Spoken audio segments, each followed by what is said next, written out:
What's up, everybody? Welcome back to Casket Comics. I'm Josh, and I will be your host again for Back Issues, Episode 2. We're going to continue with Volume 2 of Something's Killing the Children. And that takes us to Issue 6. We'll be at the beginning. So we'll start there. And yeah, we'll keep plowing through this journey of monsters and people who can't see them. So let's get into it. So we open up. Open this up so I get with Chapter 6, Issue 6. We open up following James's character again. We're having kind of a flashback to James and his friends after actually fulfilling the dare that James had gave to his friend to go into the ravine to find the monster. So you get some flashbacks with James talking to one of his friends who you find out he's kind of has a romantic link with, or at least had a crush on him, and they decided to just be friends. So, you go through that. You actually get to see James falling, slipping into the ravine. Pops up, says he's okay. Hears his friend screaming, and then it cuts to James in the hospital. And he's just kind of dreaming about it, you realize. Tommy kind of has a talk with Erica. And he kind of wants to know what was going on, but Erica still is kind of holding out because obviously there's only so much she could tell him. And she pretty much... They just have an altercation. Tommy kind of does his typical thing and gets smart with her. He goes to grab her again. Erica breaks his arm. And it's really cool, a really good shot of just Tommy going, did you break my arm? And Erica's like, yeah. And you can see right there where she breaks his arm. She does not mess around. And then they just kind of, Erica just kind of leaves. And she pretty much is like, I have to stop this before it's not over. Or before since it's not over, and Tommy's like, wait, it isn't over. And then we have, of course, the title card cut to Something's Killing the Children. All right, we get there. We flash back to the cave as we're talking with the sheriff and his brother, and they're kind of just going over what their plan is going to be. For the bodies, how they're going to identify them, how they're going to let the families identify them, and they pretty much just talking about how bad it is. We get the cop John coming back in and asking the sheriff whose pocket is he in, why didn't he want him to follow Erica, and he pretty much just tells him you had a concussion, I need you to take a week off. This is this is bigger than us, we can't handle it. And of course the cop is not happy. We cut to the police station where we see the little girl Bian with the receptionist for the sheriff, and she's just coloring. You have a cool little moment with her and Erica where Erica starts coloring with her. They get an extra piece of paper, and they're just kind of talking. And Bian tells her how she doesn't want to go back to her family. She wants to stay here. She begins draw the children. And they have some kind of conversation about how the children of the monster was feeding the children of the dead kids as the monster was eating the live ones. And she confirms that there's 5 babies roaming now. And yeah, pretty much she shows Erica a picture she drew of Erica as a hero fighting the monster, which is kind of neat. And then she asks Erica what she drew, and Erica's like, my house. And then she pretty much says it's a scary looking house, and Erica is like, yeah, I guess. And then we cut to the House of Slaughter. And it is, or the Order of St. George, and it is in Chicago, Illinois. We follow another hunter who's kind of, not even really a hunter, he's kind of like the bookworm of the hunters. I would compare him to a Watcher and Buffy. He's kind of like the person who instructs the hunters what to do, and kind of thinks a lot more highly of himself. But as you see, we have to see the mask color and the white ranks above the black. So she pretty much is giving him orders from the dragon, who is the leader of the House of Slaughter. And she pretty much gives him the order to go down to Archer's Peak. And take care of the situation, make things right, which includes covering a lot of stuff up. They are so much more about covering up than they are about saving lives, it seems like. But she pretty much, he asks about Tommy. what they do about him, and she says, of course, he dies. And she says pretty much the House of Slaughter has learned its lesson about picking up strays, as we see a picture of Erica, and cut to the end of the issue. We pick up in chapter 7 with Tommy's mother, who is in line waiting. They have taken the bodies to the gymnasium of the school and closed it and used it as an identifying point so the families can come in, because they didn't have anywhere. The morgue was nowhere big enough. Tommy meets up with his mom. They kind of have it out a little bit where he says she doesn't need to be there, and she's pretty much like, I need to see my daughter and lay her to rest. And she's pretty cold. Which you would understand. She's pretty almost catatonic. She just kind of wants to get it over with and get through it. We cut to the gym where the principal is talking to the coroner, and they're kind of they're just talking about things. He gives the principal a beer, because the principal is going to have to be the one to go out there and start announcing families and trying to explain stuff, even though they really don't have a story. When the principal asks, like, just tell me that the bear that did this is caught, and the coroner is just like, we don't know that it's a bear, and we have no clue what's really going on. So it kind of freaks him out. And then he says, well, who does know? And they cut to a really cool shot of Erica in the trees. She has set a trap for the 5 babies, which they take the bait. Of course, the octopus is saying this isn't going to work, and it pretty much is trying to guilt trip her almost. It's like, they're crying, Erica. They're crying because you killed their mother. Even though they killed a bunch of people, or the mother did. And he goes, and the octopus is in there crying because they're hungry. Erica tries to attack them, and her blade goes right through them because they're obscure types, and it means they're pretty much ghostly until they start feeding, which she gets the lesson from Aaron from the House of Slaughter, who is now there, who's been sent, and he pretty much kind of he's trying to give her a book lesson and fuss at her while Erica and him are kind of having it out. This is where you kind of see Erica losing her cool a little bit. She just obviously does not like the House of Slaughter. She does this work because she has to and because she can see the monsters, but she does not like working for them at all. And she pretty much gives him, he wants to know why that didn't work, and she finally tells him, because they're obscure types, they're shadow forms, they're concentrated fear, and until they start feeding, they don't take shape for actual form. So pretty much, he apologizes a little bit, but they still kind of go back and forth. Aaron still kind of plays a know-it-all. He wants to know where Bien is because he wants to use her as bait. And then he also mentions using James as bait, which Erica is not like having it. And they already mentioned, he mentions Mr. Mahoney, which is Tommy, about her, what she did to him, and did the ritual to him. But he said, we'll get to him in due time. He pretty much kind of tells her to stop making him out as the villain. He's just there to clean up and for her to come with him. And so she does come with him. And then we pretty much end with John the police as they talk about using Bien as bait, obviously, and they walk away. Then we see a figure behind them watching, and it was John the cop. So he heard at least them talking about using her as bait for something. So he calls the receptionist and just tells her to start packing her things and that he's going to come get her. And then that is the cut to black for this issue. Next we go into chapter 8, which picks up with James waking up with the sheriff there. They kind of have a little bit of talk, and the sheriff has a really funny moment where he kind of says, you look stressed. And he goes, actually, you sound stressed. And then, the sheriff starts laughing. And the sheriff's like, I think I've decided that I can take whatever you got to tell me. He's like, I need you to tell me about the aliens. To which James kind of cracks up a little bit. But he kind of reveals to him they're not aliens, they're monsters. He says, like Dracula.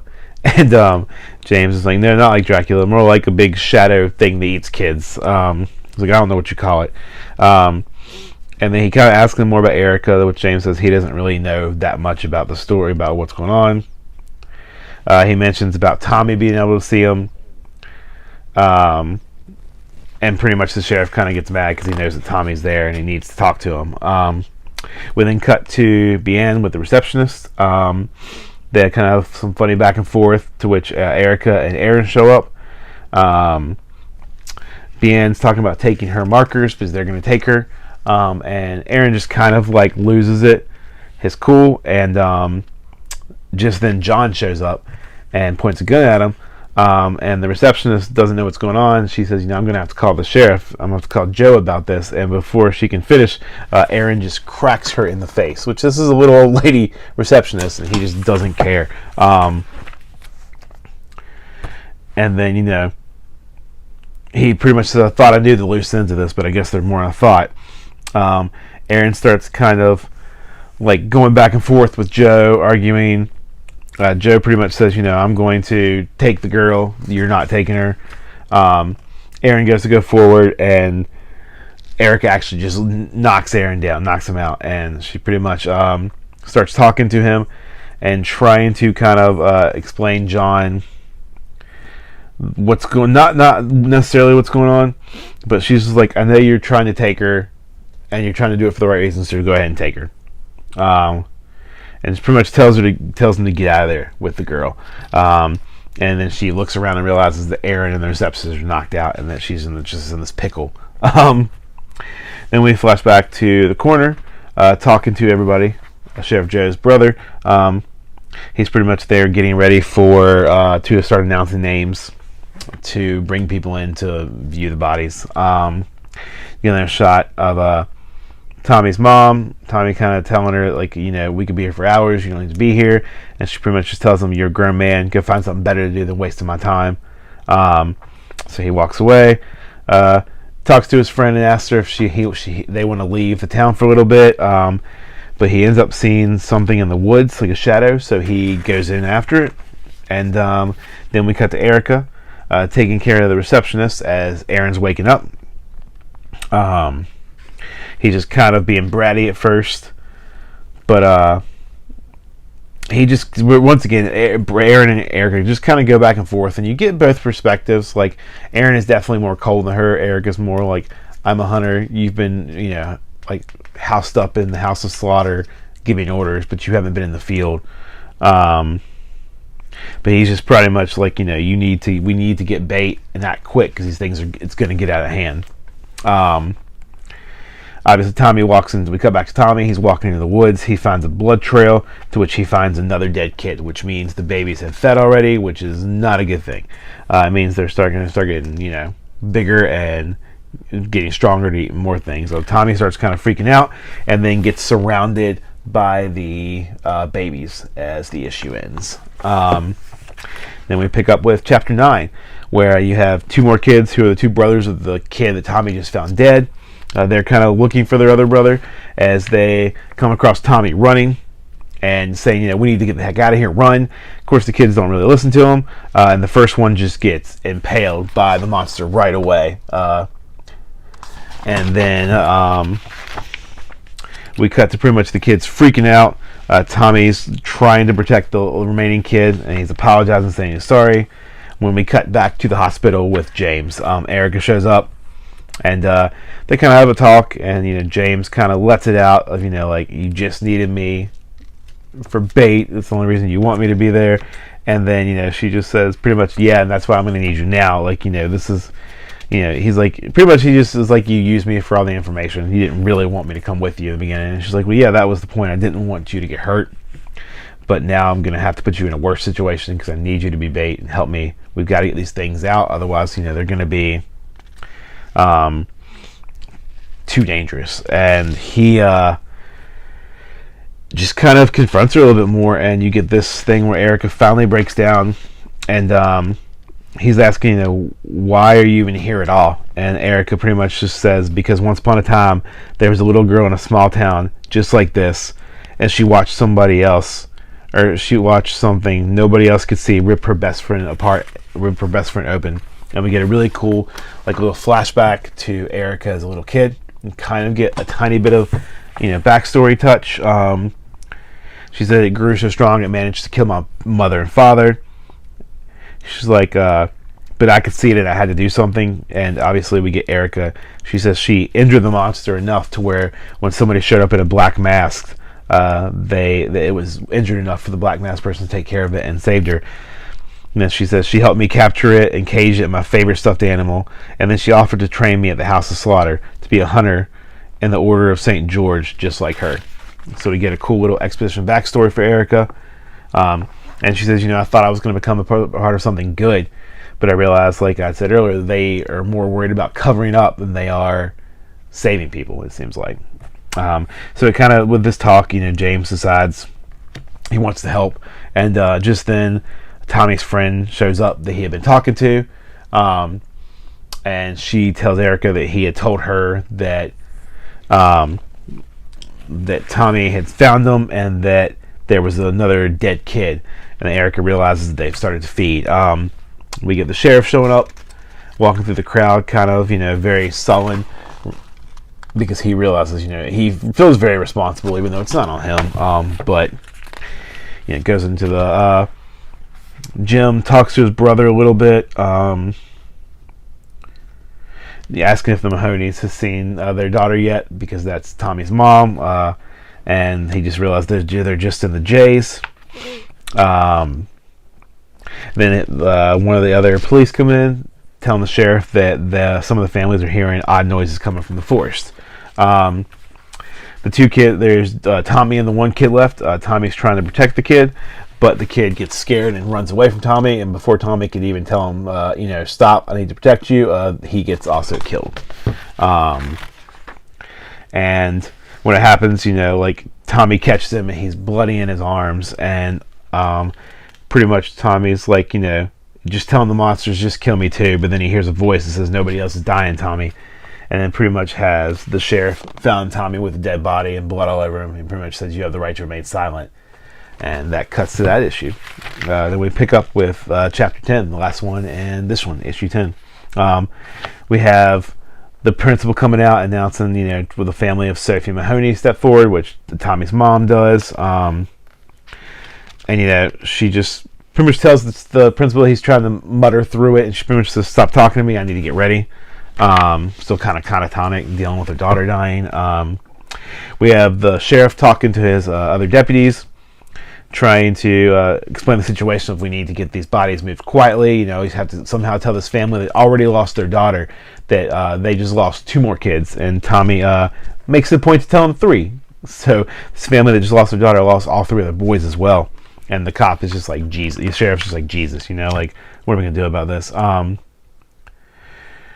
Pretty much, then Aaron shows up and tells the sheriff, you can go ahead, I got this, I can watch him.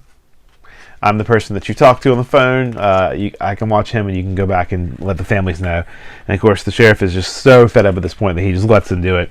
To which, as soon as he's gone, Aaron pulls out a needle with drugs and stabs Tommy in the neck, saying, I can't allow you to live. We cut to the parking lot, where one of the deputies tells Tommy's friend who's driving the car that she can't come in, so Erica and James kind of slip out the back, and pretty much telling the sheriff, because he's Erica, going up to her telling her, we found 3 more bodies, to which Erica realizes, holy crap, they've ate 3 more bodies, which means they're starting to get bigger, starting to grow. And pretty much he's like, the sheriff's like, I don't appreciate the way your friend talked to me. They're the sheriff and Erica kind of talk through it and have it out, and she's like, we need to get these people away from here now, especially the ones with kids. And she goes, and tell me where you left my friend. You cut to Tommy's mom pretty much being told she has to come back tomorrow now before she can see her daughter, and she just pretty much says, you can arrest me, but I'm going to see my little girl. We cut to Tommy getting stabbed in the neck with the syringe, trying to ask Aaron why he's doing this, because he's kind of fading, and pretty much Aaron says the world's a dark place, and if people ever understood what it was, they would never sleep again. And he pretty much just says the order doesn't allow independent agents, and goes to take him out, and Erica stops him. And then she gets pissed because she's like, this is why they sent you, just to cover this up once again, what I've been saying. And she pretty much is like, there's 5 Obscura types in the woods, and there's a bunch of children in the parking lot, Aaron. She tries to help Tommy up, and she's like, we'll deal with what we need to deal with later, but for now we need to help these children. And she's like, think about it. There's 3, there was only 3 dead bodies and 5 baby obscuras. What does that mean? And he's just like, yeah, that means that, they probably, one of them is full, and the rest of them are going to be into like a blood frenzy. So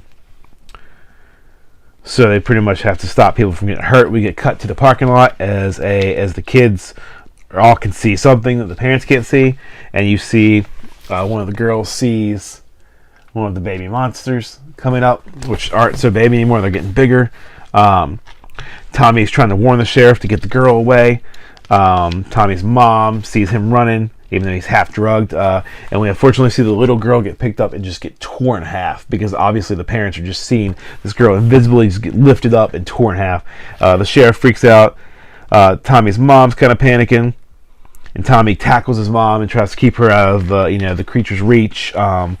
Everybody's freaking out, and James pretty much puts it on the corner, Tommy's brother, he's like, you need to get these people inside now. So he pretty much yells and gets all the parents and the kids inside the gym. Erica and Aaron realize that this is like, the worst case situation. And he pretty much says, you still have Tommy, or you still have James. You need to get him into the school. You need to get in the school with him and use him as bait.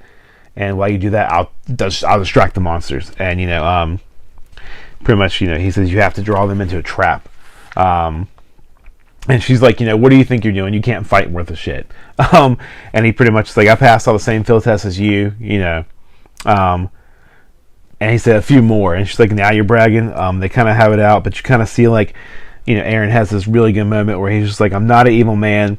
I don't like the order, how the order conducts its business. All I ever tried to do was tip things in the right balance. That's why I've always had your back ever since we lost Jessica. He says, now let me get to work. She runs off and leaves Aaron as he pulls out his swords. It's kind of a cool moment.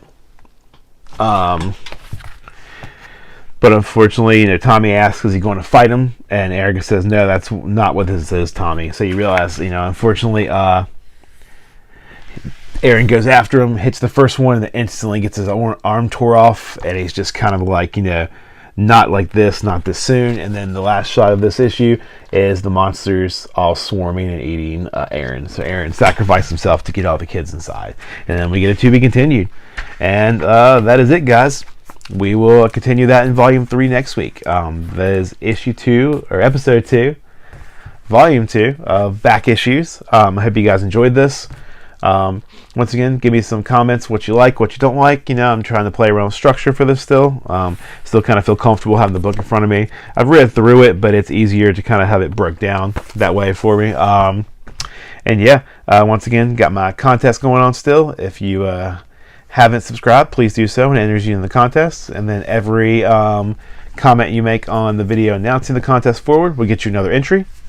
And then when I get the, it is for a slabbed copy of Blood Hunt Red Band #1 from Marvel Comics. Hopefully once again I'll get that slab back in July, and we can go ahead and do the contest and get it ran. And like I said, make sure you have shared yourself, or that I can see you as a subscriber, so I can actually enter you in the contest. Because even though I have my subscribers right now, I obviously can't see all of them. Some people have it hidden, which I understand. If you want to keep it hidden, that's fine.